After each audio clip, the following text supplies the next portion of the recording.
근데 여당, 지금 현재 야당, 여당, 네. 더불어민주당, 이 민주당이 뭐 후보가 당선된 게 없었나요, 그러면요? 그 전에 노무현 대통령이 보궐선거 때 네. 참관된 일이 있었죠. 그쵸. 1년짜리나 됐었죠. 아, 예, 예. 그 이후로 완전히 전무했었습니다. 이게 오직 저는 우리 민주당에서 국회를 한번 만들어야겠다 하는 마음가짐 가지고 밤낮 없이 뛰었습니다. 네. 밤이었고 날씨 없을 정도로 고지대를 많이 이게 오가면서 오직 민주당 국회를 만들어야겠다 하는 뜻밖에 없었죠. 그러면 가장 보람된 일이 사실 이제 정치1번지가 현재 한나라당 국민의 힘의 어떤 텃밭이었는데 네. 이걸 더불어민주당 쪽으로 가져오셨다. 네. 그런 부분에 상당히 이제 보람을 느낀다. 네. 그렇죠. 입법하신 거에서는 어떤 게 보람된 입법이 없을까요? 조례랄까요? 네, 저는 입법을 한 거에 있어서는 네. 저 종로는 아시다시피 동쪽에 동대문 시장이 있고 그래서 오토바이가 많이 집중되어 있었습니다.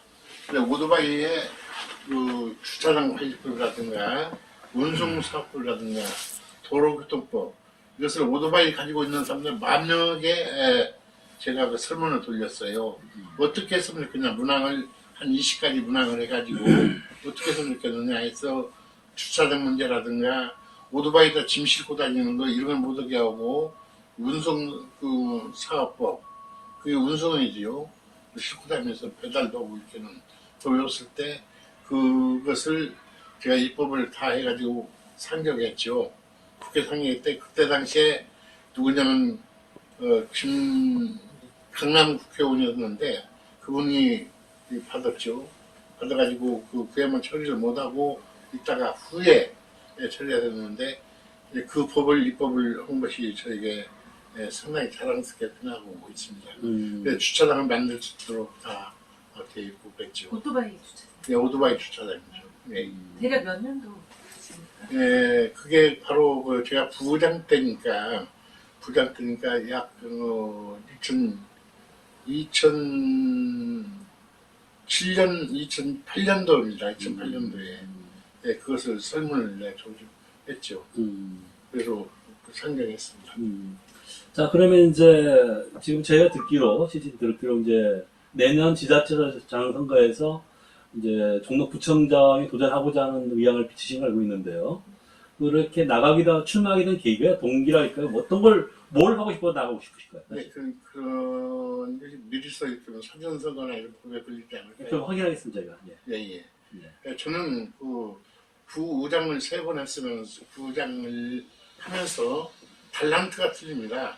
국회 아니고 구청장이 하는 일이 다르고 부의장이 하는 것이 다릅니다. 그래서 모든 것을 입법을 하고 이렇게 조례를 만들고 하는 데는 조례다운 조례를 만들어야 되고 국민들에게 어떻게 편하게 지낼 수 있는 이런 것이 만들어야 되느냐. 그래서 상당히 지금은 국민들이 불안하고 마음 졸이고 있고 그렇습니다. 예를 들어서 집을 몇십 년 전부터 지을 때 조금 내지었는데 측량에서 벗어났다 해서 그런 뒤에 영향을 물리고 있고 이런 것들이 합법적으로 한 번쯤은 풀어줘야 되지 않을까 하는 지난번 제가 구청장 나갔어도 그것을 공략을 했습니다만은 그런 것을 한 번은 다 짚고 넘어가야 된다 저는 생각합니다. 그래서 없고 어렵고 가난한 사람들을 도와주는 일이겠죠. 그런 일을 돕고 싶은 마음이 가득합니다. 그러면 사실 이제 강제이행 보증금 문제, 불법 건축물 문제, 사소한 거. 네. 거기 사실 예민한 부분이긴 한데, 그걸 이제 예를 들어서 또 이제 악용하는 사례는 없을까요? 예를 들어서. 그것은 합법적으로 해야겠죠. 지방자치단체장이라면은, 재량권이 좀 있습니다. 재량권을 의해서 합법적으로 그것을 설계사라든가 민서 붙여줬다는 벌을 주는 것보다는, 정말 이렇게 고쳐봐라 하는 제도가 필요하지 않을까 싶어요. 아침에도 언론에서 그런 기사 하나 나왔던 것 같은데요. 이제 상가가 주거 문제 5층짜리를 갖다가 상가를 갖다가 그냥 주거용으로 팔아먹어가지고 문제가 되고 있는 모양이던데. 그런 경우도 이제 얼마 전에 한 몇 년 전에 한번 불법 건축물 한번 합법 한번 그 신고한 거 한번 예, 있지 않습니까? 그것은 그 약간 소규모. 그것은 정세균 국회의원한테 제가 건의를 해가지고 국회에서 그 법을 잠깐 한시법으로 한입했었습니다. 근데 그런 정도까지는 안 되고 한 번 정도는 다 희석시키고 앞으로는 그 소급법을 써서라도 5년 지금까지 10년이 됐든 20년이 됐든 간에 5년치를 소급을 해서 다 물리고 앞으로는 이건 없다. 앞으로 만약에 발생이 되게 되면 이 법보다 더 무거운 죄를 법을 만들겠다. 더 부과를 막 크게 시키겠다. 이런 것을 전으로 얘기를 해줘야겠죠. 그러면 이제 종로구 같은 경우 지금 개발 사업은 좀 어떻게 이루어지고 있나 모르겠습니다. 예, 종로구는 그 현재 아시다시피 600년이 넘는 도시입니다. 그래서 낙후들도 낙후된 것도 아주 많이 있어요. 그래서 심지어 예를 들어서 말씀드린다면은 종로구청 앞에가 아주 서울 호텔 있었죠. 네. 서울 호텔 17층에 올라가서 보면 선생님도 아실 것입니다만 밑을 내려보게 되면 누빙을 깔아놓고 그 위에다 큰 다이아까지 쫙 올려놓고 오지 않았습니까? 그렇죠. 네. 보셨죠? 네네. 그것을 제가 부정이론을 통해서 수십 번에 걸쳐서 질문했습니다. 종로 명색이 정치, 문화 모든 1번지라는 곳이 이런 것을 국민한테 보여드리겠느냐 개발해보자 하는 질문을 여러 번에 걸쳐서 했죠. 그래서 종로 1가 구청 주변부터 발전이 시작해가지고 조금씩은 굳혀지고 있습니다만은 아직까지도 나쁜 점이 너무 많이 있습니다. 그 존치할 것은 존치를 하고 개발할 것은 개발을 해야 된다고 저는 강력히 주장하고 싶습니다. 제가 이제 침층 취재했던 부분이 뭐 아시나 들었는 모르겠지만은 여기 을지로 생각하게 되면은 그 오비 호프라고 있거든요. 네. 그 100년 가게인데 네. 서울시에서 이제 그런 어떤 노포에 대해서 그걸 보존하겠다 해가지고 이제 100년 가게 이런 인증서를 줬던 건데 지금 그게 이제 그 동네를 갖다가 만선 호프라는 데서 이제 전체를 갖다가 독식을 해가지고 아마 개발 이익 때문에 그걸 뭐 타워를 일고 있는 것 같은데 그런 부분에서는 문제가 되는 젠트리피케이션 아니겠습니까? 예, 예. 소위 이제 어떤 전통과 그 다음에 현대의 어떤 조화 이 부분 어떻게 고민하고 계시는지. 그래서 종로가 사실 굉장히 애껏 그 소중한 우리가 보존해야 될 것도 있을 것 같고요. 그렇습니다. 아까 오다 보니까 그 뒤쪽에 성당이 뭐 비싼 교회가 아주 네. 하여간 붉은 벽돌로 있던데 네, 네. 그런 부분과 그 다음에 도시 발전이라는 이 양 좀 대립되는 부분이지만 그 부분에서 어떻게 조화를 하고 있으신가요? 지금 그렇습니다. 제 생각에는 존치할 것은 오래되고 문화 가치가 있는 것은 존치를 해야 되고 네. 존치에 필요성이 없는 것은 가감하게 발전을 시켜야 되고 이렇게 된다고 생각합니다.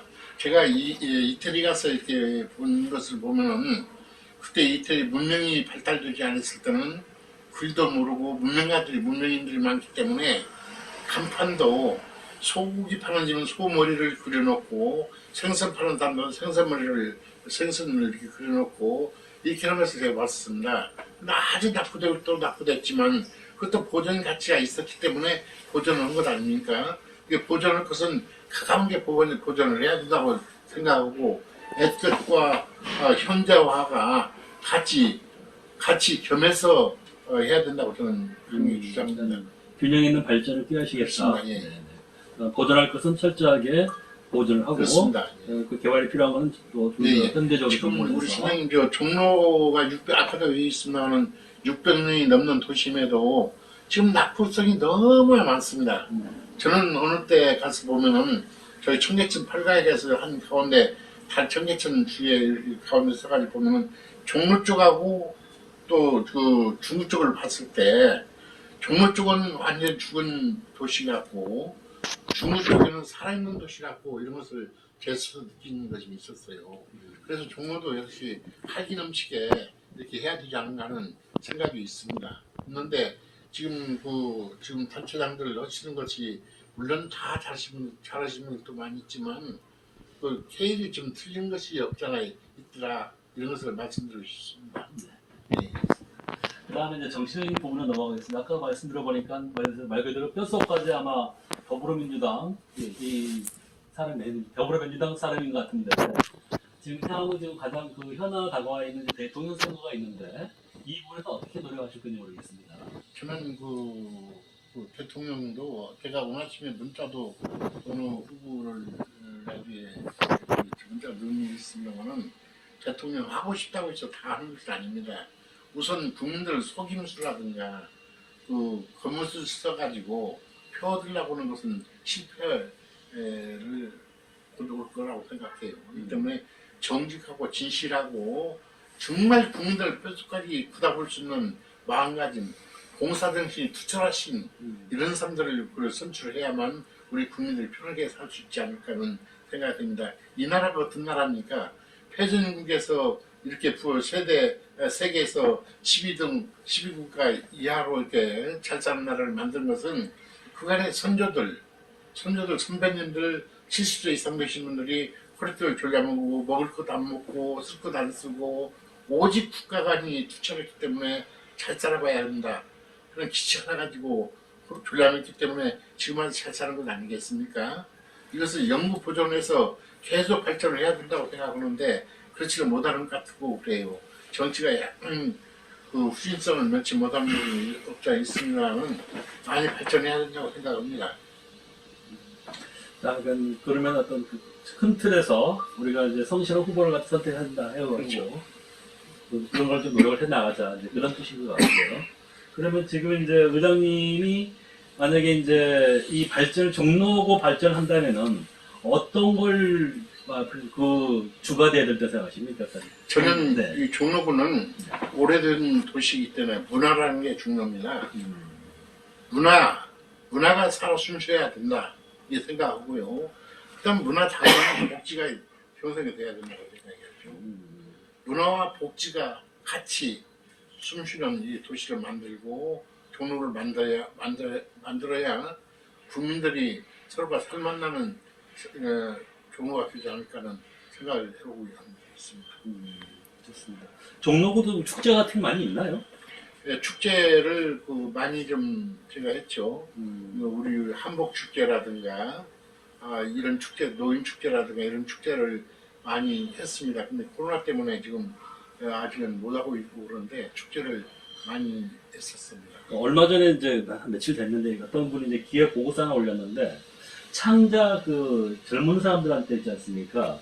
창작 감독학교를 열자고 그러더라고요. 그래가지고 전국에 그 축제가 3,000 몇 개 되는 데 있다는데 이걸 획기적으로 어떤 획일적으로 관에서 주도하는 게 아니라 이 창작 감독들 젊은이들한테 그걸 맡기자라고 얘기를 하더라고요. 그 기획사람이 있는데 한번 예. 나오면 다시 한번 찾아보고 한번 보내드릴게요. 네. 굉장히 섹시하더라고요. 그러면 그 젊은이들한테 똑같은 포맷이 아니라 다양한 각 지역마다 다양한 그런 축제가 365일 3,000개가 돌아가면서 하루 10개씩 열린다면은 관광 유치라든지 이게 획기적이 될 거라는 그런 보고서가 있더라고요. 예. 한번 제가 보내드릴 예, 예정입니다. 그렇습니다. 그리고 종로라는 곳이 또 얘기를 한다면은 오래된 도시고 또 종로에 오게 되면은 관광 때 온다면은 충분히 볼거리가 많이 있어야 됩니다. 볼거리를 제공해 줘야 되고 또 먹을 거리도 있어야 되고 잠잘 거리도 있어야 되고 그렇게 모든 것이 구성에 맞춰야 되지 않겠습니까? 그래서 저는 종로에 요즘에 와서 호텔이 소규모 호텔이 많이 발전하고 이렇게 많이 짓고 새로 신축하고 했습니다만 아직도 관광객들이 종로에서 자고 종로에서 먹고 쓰고 종로에서 물건 이런 것도 구입하고 이렇게 하게 되면 그 관광 수입이 고스란히 종로에 떨어지지 않겠습니까? 그렇게 되면 우리 국민들이 잘 사는 쪽으로 되겠지요. 네, 그렇습니다. 우리 대표님 질문하고 말하십시오. 아니, 난 안 해. 우리 임 기자님, 마시고 질문. 저요? 그냥 얘기하다가 생각나면 말씀드리려고 계속 저도 보고 있었는데요. 아까 일단 먼저 말씀하셨잖아요. 그 만선호프 그 골목. 근데 도심 재개발 문제. 네, 재개발 문제로 그 얘기를 꺼내신 거지만 또 다른 동네에서 볼 수 없는 풍경을 제가 봤거든요. 저도 지나가면서 네. 젊은이들이 많았던 거예요. 네. 그 호프집들의 바닥 노상에서 먹는 이거를 젊은이들이 즐기려고 많이 나와 있더라고요. 반면에 또 종로 또 그 이면도로 밖으로 나가면 고령층들도 많잖아요. 그럼 제가 두 가지, 예, 두 우리 세대가 예, 공존하는 그런 것 기자님께서 같아요. 그 말씀 주시는데 예, 지금 이 광장시장을 보면은요, 광장시장이 옛날에는 천으로 이렇게 쳐가지고 펄렁펄렁 바람에 불르면 그 있던 미세먼지라든가 이것을 우리가 다 먹고 마시게 호흡을 주도록 돼 있었는데 그랬죠. 그것을 제가 완전히 과감하게 싹 덮쳤습니다. 제가 참 본인입니다. 아, 예, 그래서 그 완전히 그 재래시장 활성화를 위해서 완전히 지붕 뜯고 뭐 미세먼지 좀 덜 마시게 하고 또 거기다가 포장마차를 하되 도시가스, 수도, 상수도, 하수도 이런 걸 다 준비해 넣어주고 이렇게 해서 약간 지금도 그 젊은이들이 많이 와서 먹고 있고 그런데 예, 그런 것을 제가 차감을 원래 했었습니다. 공해를 좀 없애고 그러면서 예, 예. 젊은이들이 마음껏 즐기고 야외에서 먹고 놀고 마시고. 먹고 예, 할 수 예, 있게끔. 예. 아, 이거를 직접 하신 거라고요? 네, 광시청은 제가 한 거예요. 이런 거 원했어요. 뭔가 이런 게 딱 나오면 좋을 것 같아서. 네. 업적이잖아요, 대단히. 네. 그것을 재래시장 활성화를 위해서 해놓으니까 저한테 그 당시에 벤치마킹 하겠다고 전국에서 다 그게 몰려왔습니다. 몇 년도일까요, 그러면요? 몇 년도에 그, 그러니까 그게 한 2010년 이후에 전국에서 예. 일단 벤치마킹 하러 왔던 건가요? 그러면? 예, 저한테 많이 왔었습니다. 어떻게 하느냐. 그래서 우리 사실은 우리 그 살고 있는 주민들은 10% 정도 부담을 하고 나머지 국가 예산으로 다 할 수 있도록 그렇게 하고 예산이 서울시 예산, 우리 구 예산, 본인 예산, 본인들 내주고 이렇게 해서 다 만들어낸 겁니다. 아, 예. 그때 그럼 그렇게 시행하신 그 구체적인 뭐 이름이라든지 대표적으로 사업명인데? 예, 사업명? 예. 네. 좀 알려주시면은 좀 반영을 좀 하면 좋을 것 같아요. 뭐 광장시장 뭐 현대화 사업이라든지 뭐 그런 네. 사업명이 있었을 것 같은데요. 예, 그러죠. 재래시장 활성화. 재래시장 활성화. 네. 뭐, 그리고 여기에 종로 5가에 오면 외국인들 와서 막 사진 찍고 이렇게 해가지고 난립대 해가지고 노점상이 많이 있고 그러지 않았습니까? 그것을 이명박 시장이 외국을 싹 없애려고 했을 때 저는 나무는 나무대로 그 한쪽으로 한가운데로 좀 양사골 그 길에다가 나무 꽃 같은 샘플 이렇게 갖다 놓고 지내라고 나무 시장 새로운 나무 시장을 만들자 해서 그 노점상을 없이고 거기다 집어넣어 가지고 있고 먹거리는 그 옆에 동대문 종합시장 앞에 많은 쪽에다 먹거리를 또 해주고 그렇게 했습니다. 그것도 제가 한 것입니다. 제가 마지막으로 좀 질문을 하나 하겠습니다. 지금 우리나라는 인권과 부정부패가 만연화되어 있는 것을 기자님이 취재를 좀 해줄 줄 알았더니 안 해서 제가 질문하는데 네. 그 점에 대해서 좀 우리 종로구 명품 도시에서 명품 도시 좋습니다. 말로 명품 도시 좋은데 인권이라는 게 중요하지 않습니까? 인권을 다뤄야 되겠죠.